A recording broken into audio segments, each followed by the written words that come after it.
Kamala Harris did not run a flawless campaign, not by a long shot. Okay, her campaign was very flawed. It did not have a focused message. She was taking advice from, corporate executives within her family, and she moved off of the economic issues that obviously voters consistently communicated through polling they cared the most about. And so when she goes on camera and says that Kamala Harris ran a flawless campaign after the election in which Donald Trump wins all the swing states in the popular vote, I think audiences start to become more cynical. Joy Reid was saying that, the Democratic Party is perfect and that they made no mistakes and that all the campaigns were flawless. That's simply not factual. It is factual. I happen to believe that the Democratic Party made tons of mistakes. She literally said that Kamala Harris's campaign was flawed. Ana Kasparian takes on woke lunatics on Piersmorgan Uncensored. Ana Kasparian went head-to-head with woke activists on Piersmorgan Uncensored, taking on Joy Reid and the absurd narratives surrounding her firing and possible retirement. Ana Kasparian didn't hold back, slamming Joy Reid and her former MSNBC colleagues for their misleading rhetoric. Things got even more heated when Ana Kasparian shut down woke panelists like Mark Lamont Hill, exposing their hypocrisy and calling out their radical takes. With Piersmorgan by her side, Ana Kasparian tore through the woke talking points, making this a must-watch showdown. And then Lemon responded. The big news tonight will be Joy Reid's final show on MSNBC. Single tear, white woman tears happening right here, Joy. She was officially fired over the weekend because she's a racist, horrible news anchor with no ratings. The worst person on television was fired from NBC in the Today Show a few years ago, and that's Megyn Kelly. So let me just say to Megyn Kelly, in my 30-some years as a journalist and my 50-some years as a person of color, go fuck yourself. Okay? I do love the way that Don positions himself as the antidote to toxicity and then tells people to go fuck themselves. But Anna, look, it's all blowing up this. I do think it's interesting that MSNBC, having gone all in on Kamala Harris and all out on Trump, because of the election result, now seem to be in some kind of crisis of confidence about what they should be.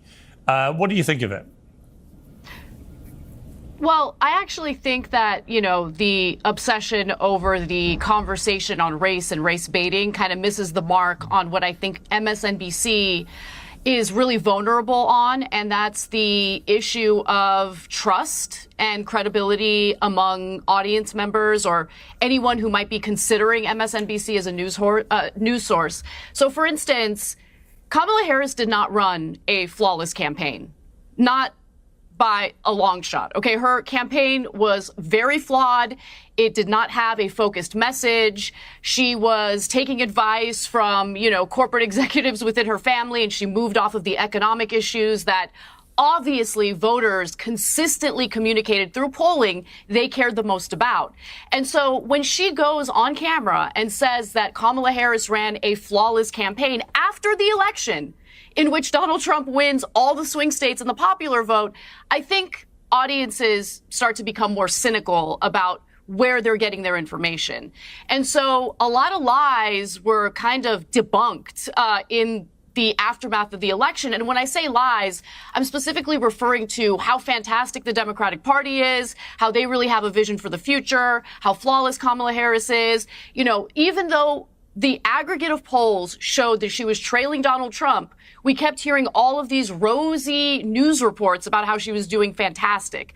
And so I think the Democratic Party and the left in general really needs to have a moment of self-reflection instead of seeking out news content that validates everything that they believe and want to hear. And that's honestly the biggest flaw and downside of the Democratic Party at the moment. And people like Joy Reid, unfortunately, foster that kind of environment that made them think, no, we're killing it. We're doing great. Now, I don't think that MSNBC has learned the right lessons because they they're basically replacing Joy Reid's hour with other individuals who are, never Trump Democrats, although Michael Steele used to be the head of the Republican National Committee, but nonetheless, he hates Trump. And so they're going to keep focusing on uplifting Democrats that I think really need to get back in touch with the American people and understand what their genuine concerns are. They're not doing that right now. I think they're looking for other mouthpieces that are willing to just tell them what they want to hear. Mark, you're shaking. Ana Kasparian is absolutely on fire, taking on Mark Lamont Hill, who at this point seems like the male version of Joy Reid, completely detached from reality. As usual, these woke figures refuse to acknowledge their failures and continue pushing the same tired narratives. Ana Kasparian is exposing their hypocrisy, and it's clear that the same cycle that led to Hollywood's downfall is happening in mainstream media.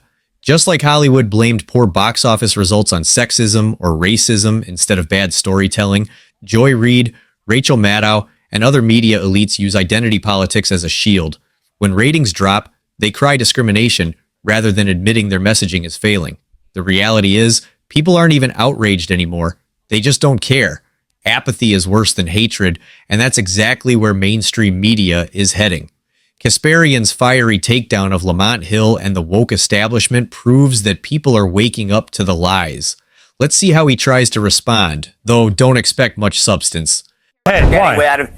They're also hiring Eugene Daniels, who was a Kamala fanboy from Politico, to go over there and do this. So they're doubling down on stupid. They just, I think it was said earlier, they're just getting cheaper versions, right? So Joy Reid probably signed her contract when MSNBC was Ascent. It's now flailing and falling apart financially and otherwise. So they're going in and getting cheaper versions of stupid.